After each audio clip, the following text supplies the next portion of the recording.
Mga kapatid, karamihan po sa atin halos araw-araw na nagsasabi ng goodbye o paalam. Kapag papasok ang asawa sa trabaho, kapag papasok sa school ang ating mga anak, o kapag uuwi yung ating mga bisita, nagsasabi tayo ng goodbye or paalam. Usually, hindi naman ito masyadong masakit para sa atin, sapagkat mabilis lang naman yung pamamaalam na ito, saglitan lamang. Kuminsan may kasama pang halik, yakap, sabi nga, beso-beso sa mga talagang magka-close na magkakaibigan. Ganoon, may mga batian, paalaman, pagkatapos ay alis na. Pero may mga goodbye na medyo mabigat. May kurot sa ating puso, yung tipong parang final na, farewell na. Marami siguro sa atin dito ang nakaka-relate, naka-experience tayo ng emotional na despedida sa airport. Medyo masakit po yun, di ba? Bukod sa picturean, may iyakan, talagang pamamaalam na medyo mahapdi. At kadalasan, mas mahirap para sa mga naiiwanan kaysa sa mga umaalis. Kasi yung mga umaalis, may inaasahan pa. Bagong buhay, bagong journey, bagong karanasan. Kaya medyo hindi masyadong masakit sa kanila. Pero yung mga naiiwan, sabi nga natin, may kurot talaga sa kanilang puso. Bakit? Kasi nag-iisa na lamang, may bakanting upuan sa kanilang hapag, kulang sa presensya ng kanilang mahal sa buhay, meron ng puwang sa kanilang puso. Sa loob po ng 33 years, ang ating Panginoon ay namuhay dito sa lupa. Siya ay naglakad, nangaral, nakasama ng mga tao. Pero pagkatapos na, sabi sa atin ng Biblia, siya ay umalis na, umakyat sa langit. At sabi po ng report sa atin sa Bible, nakatingin pa yung mga alagad, siya ay natakpan ng ulap, and then he was gone. At minsan kung isipin natin, parang talagang napakalungkot. Wala na si Jesus physically sa piling ng kanyang mga alagad. Kaya wala na silang makakausap face to face. Wala na silang mahawakan o direktang malalapitan. Parang talagang iniwan na sila ng Panginoon at ang layo ng langit. Gano'ng katagal talaga pang babalik pa siya o may pag-asa pa bang bumalik? O alam nilang babalik siya balang araw, pero ang tanong sa kanilang puso maaaring, what about now? Paano na ngayon sa aming sitwasyon? Paano na kami iniwan ng aming Panginoon? Si Jesus ay nagpunta sa mas magandang bayan, sabi nga sa Bible, seated at the right hand of God. Pero paano naman sila na iniwan ng Panginoon? At maaaring sa atin din, sa panahon natin, paano naman tayo na naiwan dito? Para sa atin, medyo okay lang, madaling tanggapin, madaling nating makalimutan yung significance, sapagkat hindi natin naranasan talaga na makasama ang ating Panginoon physically. Subalit sa mga disciples, iba po yun. Sapagkat nakita nila siya, nakausap, nahawakan, nakapiling ng 3 taon, mahaba-habang panahon, at pagkatapos ay iniwan sila. Kaya nung sinabi ni Jesus sa kanila sa John 13:33, "Little children, I shall be with you a little while longer. Where I'm going, you cannot come." Sabi niya, mga anak, sandali niyo lang ako makasama. Pagkatapos ito, ay alis na ako. At kung saan ako patungo, sabi niya, hindi kayo makakasunod. Malamang na iyon ay nagbigay sa kanila ng kalungkutan, ng takot, bagabag, pagkalito. Paano na kami? Iniwan kami ng Panginoon. At hindi lang yon, mas lalong nakagulat sa kanila na sinabi ng Panginoon. Sa John 16:7, He said, "It is to your advantage that I go away." Sabi niya, alam niyo, makakabuti talaga pag ako iniwan ko kayo at umalis ako. At bakit siya alis? Hindi dahil tapos na ang trabaho niya dito sa mundo, kaya gusto niyang umalis. O para sa sariling kasiyahan lamang, sapagkat siya ay mamamatay, kahit konting pahinga man lang, enjoyment. Kaya siya alis. Ang totoo, umakyat siya sa langit para sa kanilang kapakinabangan. "It is to your advantage that I go away." Yan po ang ating titingnan mensahe sa hapong ito. Gusto natin tiyakin that Christ's ascension to heaven assures us that we are fit to live in the presence of God. Ang pagpanhik ni Kristo sa langit ay nagbibigay katiyakan sa ating karapatang mamuhay sa presensya ng Diyos. Tayo po sa daling manalangin sa Panginoon. O Diyos, kami po yung muling lumalapit, humingi ng kaliwanagan mula sa banal na Espiritu. Maaaring pamilya na kami sa mga katotohanan ito, subalit muli gusto namin mabuksan sapagkat iba po yung laging maalala namin ang katotohanan.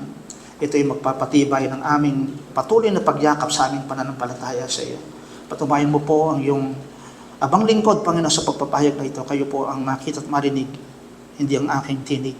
Kayo po ang mapapurihan sa lahat sa pangalan ng Panginoong Yesus. Amen. So, dalawang bagay lang po. Ito po yung kaibahan ng mensahe natin kaninang umaga. Kahit mahaba yung mensahe po ni Pastor Lance, medyo parang maikli mga kapos pa rin. O parang pag gutom ka talaga, gutom ka talaga. Kaya kabaligtaran, sapagkat medyo maikli yung ating mensahe ngayong hapon. 2 puntos lamang po. 2 mahalagang bagay na dapat nating maunawaan is, number 1, the benefit of having our flesh in heaven. That is number 1, the benefit of having our flesh in heaven. And secondly, the benefit of having our Savior in heaven.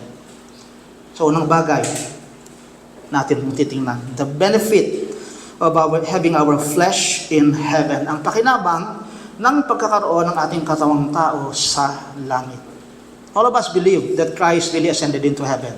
Amen ba? Lahat tayo naniniwala talagang pumalik si Kristo sa langit.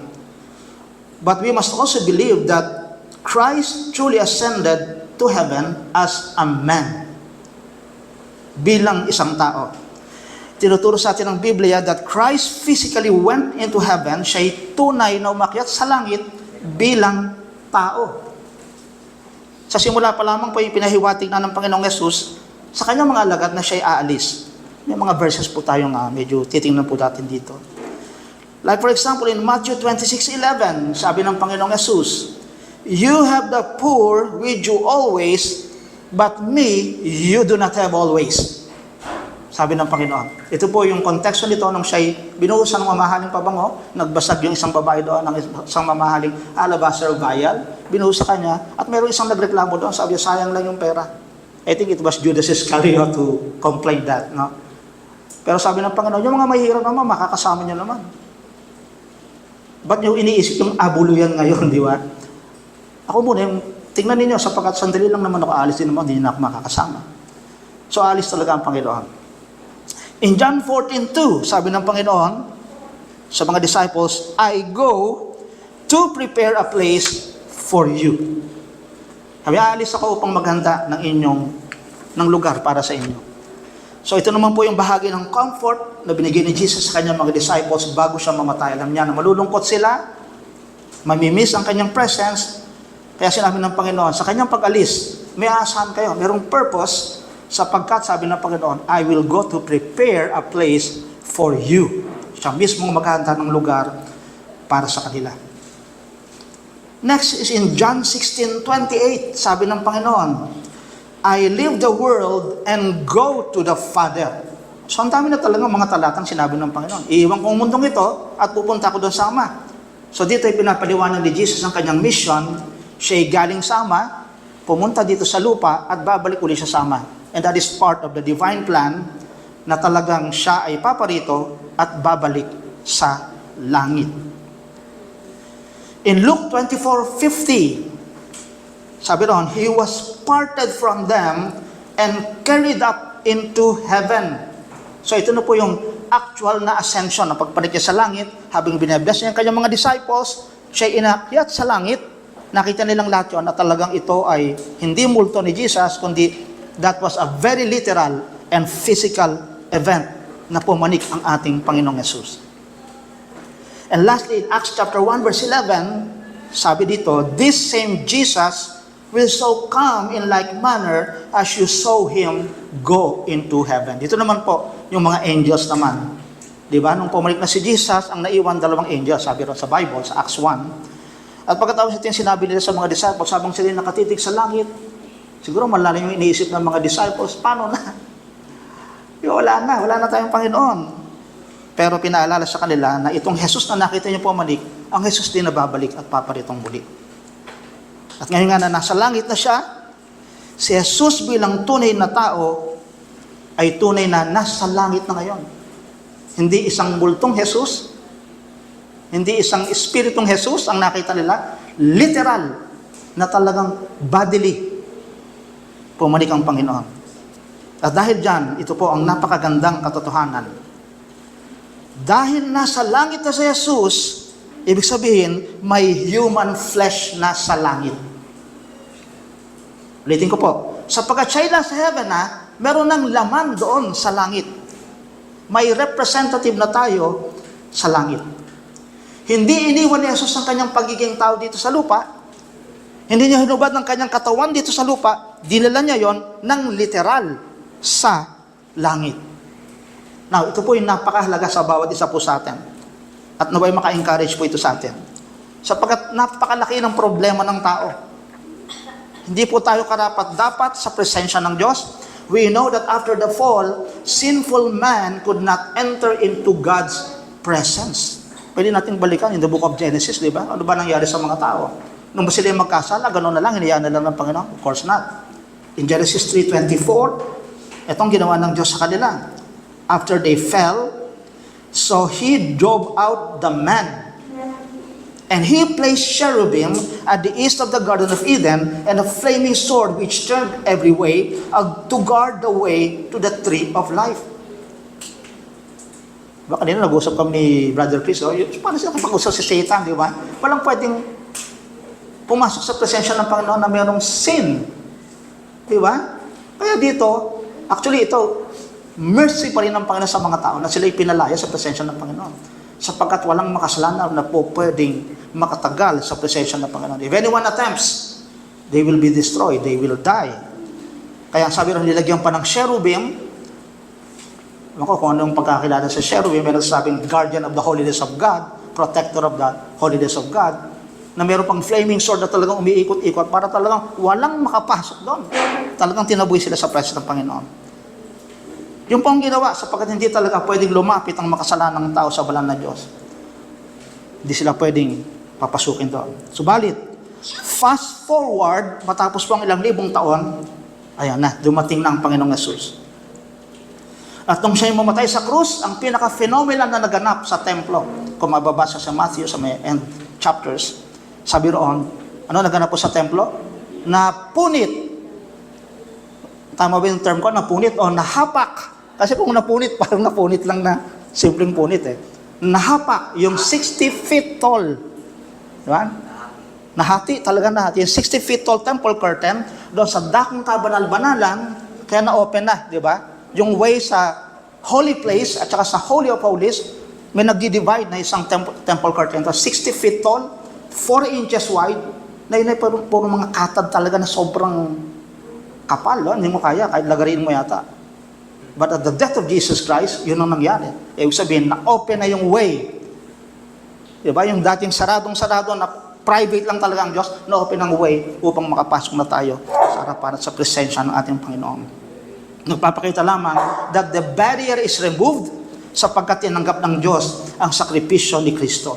Siya'y namatay, nilibing, nabuhay, nag-ascend, and in the ascension, si Kristo ay literally, physically, may katawan, pumasok sa langit, kaya masasabi natin that our flesh has entered into heaven through Christ. Diba? Siguro ko dapat ang mga mananampalataya sumisigaw na ngayon na, Amen! Talaga pumapalak, meron na. May nakapasok na roon. Diba? Sapagkat walang karapat dapat sa atin. But because He entered, meron na tayong flesh doon sa heaven. So anong katiyakan dito sa atin? Christ is our head, and representative, siyang ating kinatawan. Kaya sa pagpasok niya sa langit, parang tayo ay kasama niya na rin pumasok sa langit. Siyang nag-represent sa atin doon. At hindi lang tayo basta kasamang pinasok doon sa langit. In fact, may sinabi si Pablo in Ephesians 2:5-6, itong sabi ni Paul, even when we were dead in trespasses, made us alive together with Christ, by grace you have been saved, and raised us up together, and made us sit, sabi niya roon, together in the heavenly places in Christ Jesus. Hindi lang tayo kasamang pinasok doon ni Kristo. Sabi dito, tayo pinaupong kasama ni Kristo sa kalangitan. Na-imagine ba natin yun? Wala pa tayo roon. Hanggang ngayon, nandito pa rin tayo physically. Pero sabi ni Paul, in advance, nandoon na rin kayo. Pinaupo na kayo in advance at naghahari in advance na kasama ng Panginoon At yon ay dahil lamang nauna na siya doon sa kalangitan. So that is our first point. His presence in heaven is a pledge. Yan po ay garantiya. Ano yung pledge? Panata. Panata yung pangako. Siguradong mangyayari yan. That we as believers in Christ, we are accepted and we will follow Him. We will also be there because our flesh is in heaven. We are assured that we are fit to live in God's presence. Tayo po'y ginawang katanggap-tanggap at karapat-dapat sa presensya ng Diyos sapagkat naroon na, pumalik na ang laman sa langit sa pamamagitan ng ating Panginoong Jesus. So yun po yung unang mahalagang bagay. Pangalawang mahalagang bagay, maikli nga lang mo yung message natin ngayon is the benefit of having our Savior in heaven. Ang pakinamang ng pagkakaroon ng ating tagapagligtas sa langit. Maring hindi natin lubusan naunawaan na labis ang ating napala dahil sa tagapagligtas nating nasa langit na ngayon. Diba kung minsan parang we just live our Christian life na parang paisisi lang tayo, hindi natin alam talagang katotohanan na ganap doon sa heaven. That Christ is our advocate. Nagkaroon tayo ng tagapamagitan. Pag sinabing advocate, ano yan? Tagapagtanggol sa heaven. We are still sinners. At ang tanong, paano gagawa si Jesus bilang tagapagtanggol natin doon sa langit? Christ stands before the Father on our behalf. Ayan, sa harap ng Diyos, kanyang Ama, siyang namamagitan sa atin, siyang tumatayo doon sa atin on our behalf. Sa salita po natin, di po ba? Pag sinabing tumatayo on our behalf, siya yung ating advocate, yung sabihin siya yung parang abogado natin sa langit. He is our defense lawyer, parang legal, parang legal word to. Okay? Forensic term na sinasabi. Siya yung ating defense lawyer doon sa langit. Sabagat kung tayo lang sa ating sarili, hindi natin kayang i-depensa ang mga akusasyon laban sa atin. And you stand before God, sabihin mo, Panginoon, ako'y mabait na tao. Pero pa pagtanggol, makasalanan ka sa harap ng Panginoon, sasabihin mo, ang dami kong ginawa, pwede mo ba ipagmalaki sa harapan ng Panginoon? Sino ang magiging advocate mo? Sino ang magtatanggol sa laban sa harapan, sa mga akusasyon laban sa atin? Tayo makasalanan, hindi natin kayang ilapit ang sarili natin sa Diyos. Wala tayong sapat na katuwiran para makaharap sa Diyos, hindi tayo katanggap-tanggap. Pero dahil kay Kristo, nakalapit tayo sa Diyos. Mahilig tayo sa mga padrino, mahilig tayo sa mga backer. Ito yung talagang backer. Diba? Isipin mo, hindi ka binabak dito sa lupa para magkaroon ka na ng trabaho sa munisipyo. Hindi ganun Sa langit ka mismo, di ba? Iba, di ba, parang kala nila, sabi nila, sa award nga nila, sinuswerte ako dahil, di ba? Binakapan ako niya ganito. Parang you feel like identifying yourself daw sa mga malalakas sa tao sa paligid mo. Pero dito mga kapatid, you must be proud. Hindi dahil sa nagawa mo, kundi dahil sa talagang tiyak na pupunta ka sa langit because of Jesus Christ. Siya ang ating advocate. Siya lang ang makapagdedeklara sa harap ng Ama, pinatawad na ang kasalanan ng taong ito. Siya lang makapagdedeclare nun. Siya lang makapagsasabing siya ay tinuring, sabi nga kanina sa atin sa mensahe kanina, tinuring na matuwid sa harapan ng Panginoon. Siya lang makapagdedeklara sa Ama, siya ay akin. This person, this man, this woman, this son, this daughter belongs to me. Siya lang makapagdedeklara sa Ama, kahit pa merong kahinaan ng taong ito, walang makakaagaw sa akin sa kanya mula sa aking mga kamay. Sabihin niyo kung gaano kalakas ka makapangyarihan ng ating advocate na ito. In Hebrews 9:24, it says, Christ has entered into heaven itself now to appear in the presence of God for us. Mahalaga i-underline natin to, no? Hebrews 9:24. Siya namamagitan sa atin doon for us. Satan might have accused us because of our sinfulness to God day and night. Pero si Kristo ang ating tagapagtanggol. Maaring tayo'y paratangan ng ating sariling konsensya. Kahit pa sabihin natin gumagawa tayong mabuti, pero kung minsan humingi ka na ng tawad sa Panginoon, meron pa rin sa conscience mo na parang pinatawad kaya talaga ako. Sinong haharap sa Ama para sabihin pinatawad na yan? Sino? Ikaw ba sa sarili mo? Tatansyahin ko na lang kasi sabi ng Panginoon, pinatawad na ako. No. Ang ating pananampalataya ay laging merong inaangklahan. At ang pananampalataya natin nagsasabing, si Kristo ang iyong advocate. Kahit pa sinasabi ng iyong konsensya, ikaw yung masamang tao, o ikaw yung humingi ng tawad sa Panginoon. Christ is declaring before God the Father that you are forgiven because of Him. That you are not treated as guilty because of Him. That you are accepted as children of God because of Him. Sabi nga sa Bible, if He is for us, who can be against us? Kung siya'y nasa panig natin, sino pang maaring laban sa atin? That is His being an advocate. At hindi lang po doon sa parte ng kasalanan, He is also our advocate when it comes to our praying to God. Sa ating pananalangin. When we pray, hindi tayo lumalapit ng mag-isa sa Panginoon, kundi inilalapit tayo ni Jesus sa Kanyang Ama. When we pray in Jesus' name, hindi yung parang pang-end lang sa ating panalangin, kundi iyon ay garansya. Natutugunin ng Diyos ang ating panalangin because we are praying in Jesus' name. Siya ang ating advocate, ang ating defense attorney sa langit, na hindi matatalo kahit ano pang kaso ang isang pa laban sa atin.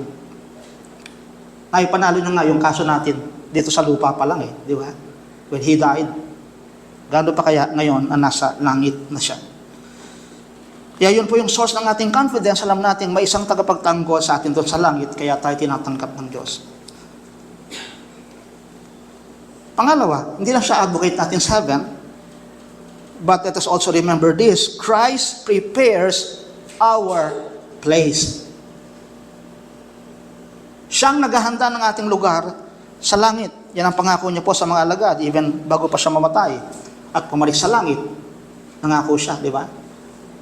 Ako po, tinanong ko kung sa ulo ko pa, yung John 14:1-3. Kasi pag ako nadi-discourage noon po mga panahon na yon, wala kaming bahay, di ba? Kaya pag ako lagi sinasa ulo ko talaga to, para lumakas yung loob ko. I don't know, let me try, no? John 14:1-3. Sabi doon ng Panginoon, let not your heart be troubled. You believe in God, believe also in me. In my Father's house are many mansions. If it were not so, I would have told you. I go to prepare a place for you. And if I go and prepare a place for you, I will come again and receive you to myself, that where I am, there you may be also. Sa atin, di ba, na wala tayong bahay dito sa lupa, di ba? Kami, tagal na nga namin, umuupa pa rin until now. Nangangarap pa na, Panginoon, sana makapahinga naman kami. Sana may magkaroon ng bahay na talagang amin. Kaya ito sinaulo ko, no? Sabi ko, parang napakaganda nito, Sabi, I go to prepare a place for you. In my Father's house are many mansions. Sana meron ako dyan, isa Lord, isa lang. Magkaroon ako, tagal-tagal ko nang ubuo pa rito sa lupa. At kapag ako'y nakapaghanda na, sabi ng Panginoon, babalik ako. Kukunin ko kayo. Hindi lahat. Yung mga kausap niyang mananampalataya, pinag-uusapan dito. Kukunin ko kayo, babalik ako, at isasama ko kayo kung saan ako ay naroroon. So, nandun yung katiyakan ng ating Panginoon.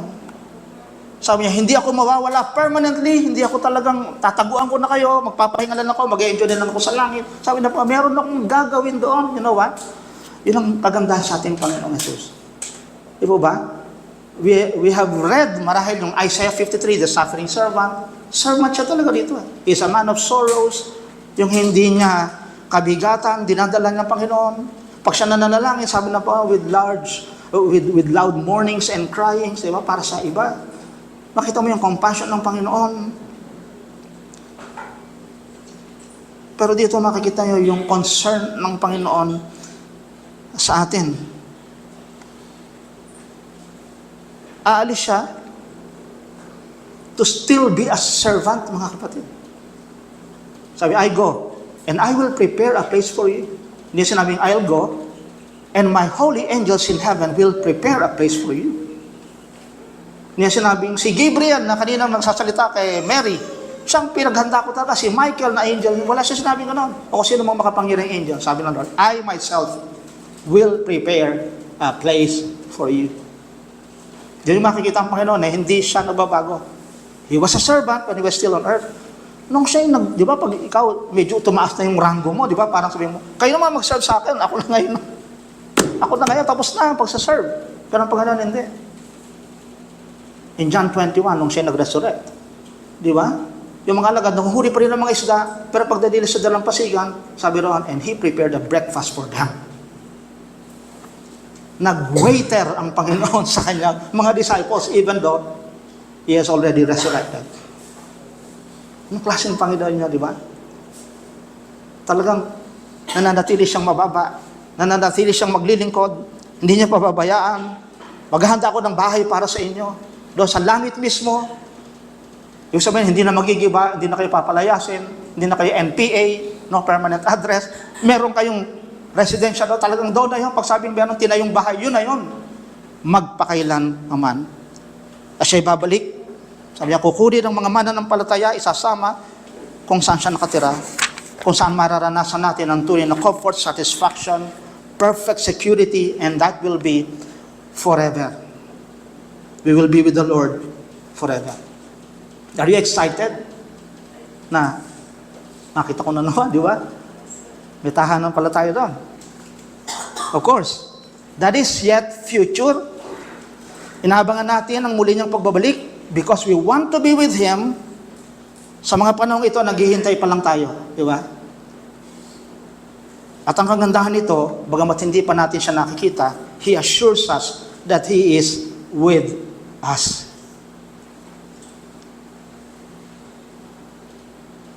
Nung ako po ay nasa Thailand,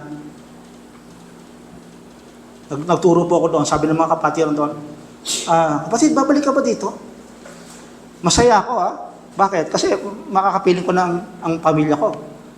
Sabi, bibigyan ka namin ng lupa dito. Yung mga kapatiran doon, sobrang giver Dinala pa ako doon sa kanilang mga lupain. Pumili ka dyan.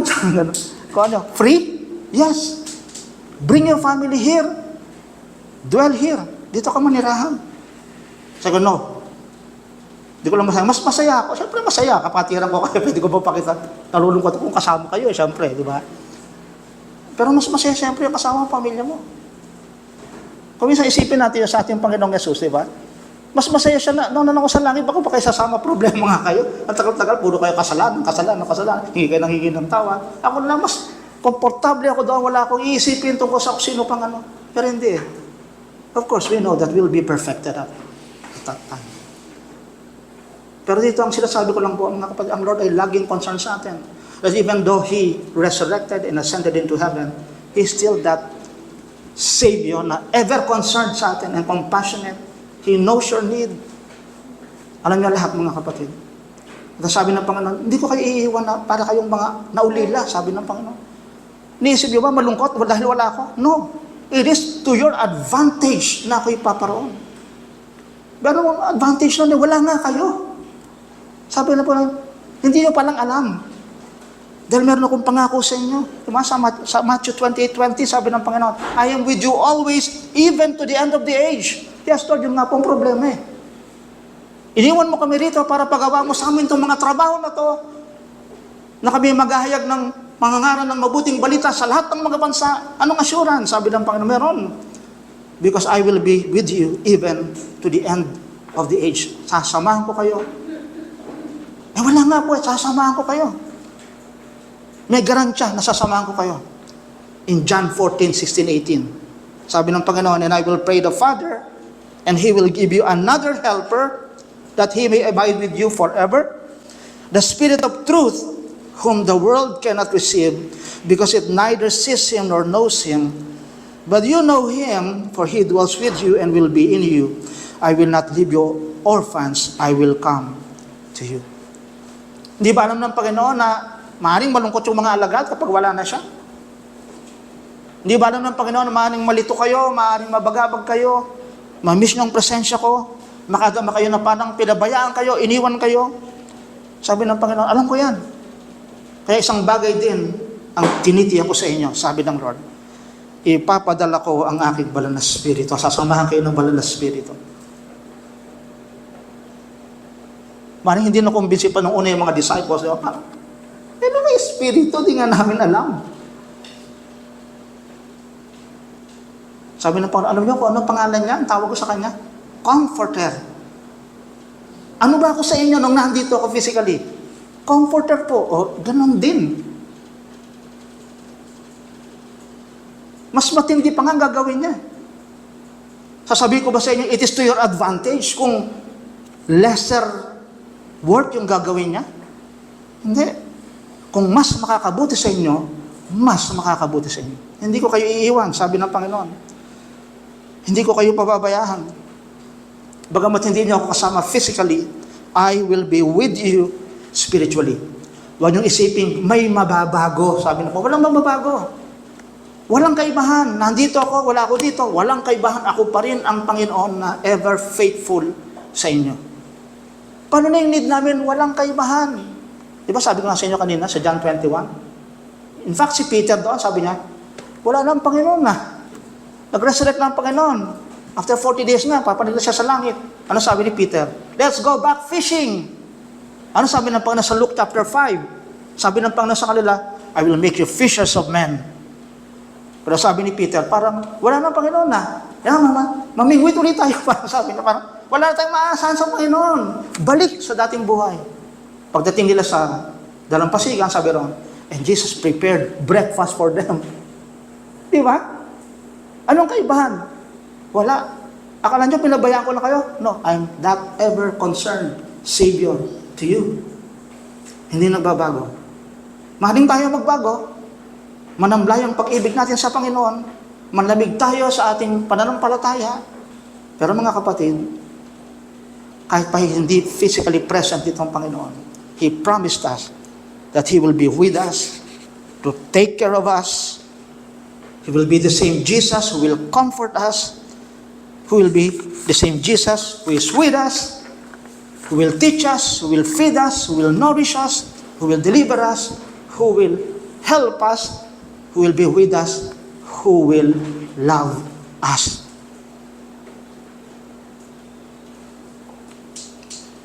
Okay, mabis ang presensya ng Panginoon.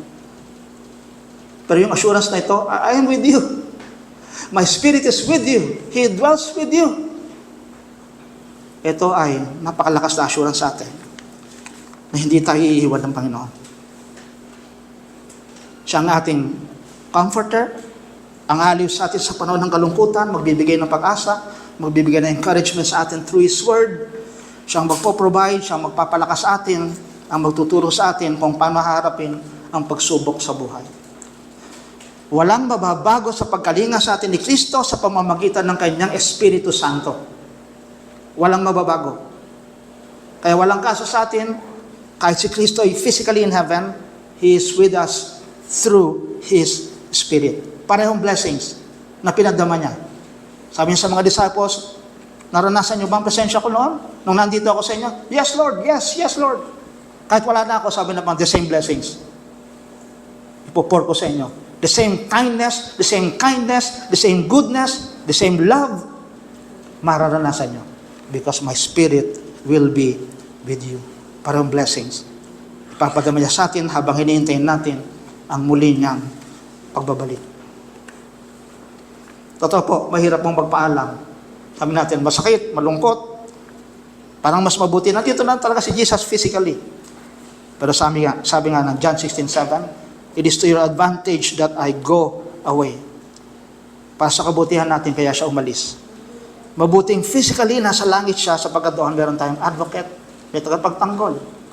Meron siyang lugar na inihanda para sa atin, na ipagkaloob niya sa atin ng banal na Espiritu, at higit sa lahat, may katiyakan tayong magtatagumpay sa anumang sitwasyon ng buhay natin dito sa mundo. At balang araw, babalik si Kristo, bubuhayin niya ang ating katawan, makikita natin siya ng mukhaan at makakasama natin siya magpakailan paman.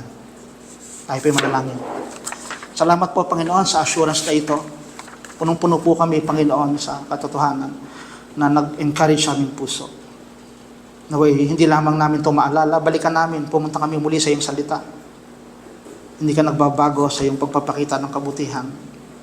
Kami mismo makapagpapatotoo, Panginoon, that even though we have not seen you, we have not touched you, we have not handled you, we only hear you, Lord God, through your word.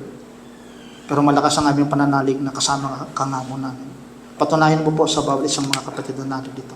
Hindi ka nagbabago, Panginoon. Ang tapat na Kristo na nagligtas, ang banal na Kristo na namuhay, may katwiran at kabanalan. Ang Panginoong Yesus na nagligtas, ang Panginoong Yesus na umibig, ay siya rin Jesus na kasama namin ngayon. At gagawa ng higit pa sa mabuting bagay na inaakala namin, gagawin niya sa amin. Pagpalain mo po ang lahat sa pangalan ng aming Panginoong Yesus. Amen.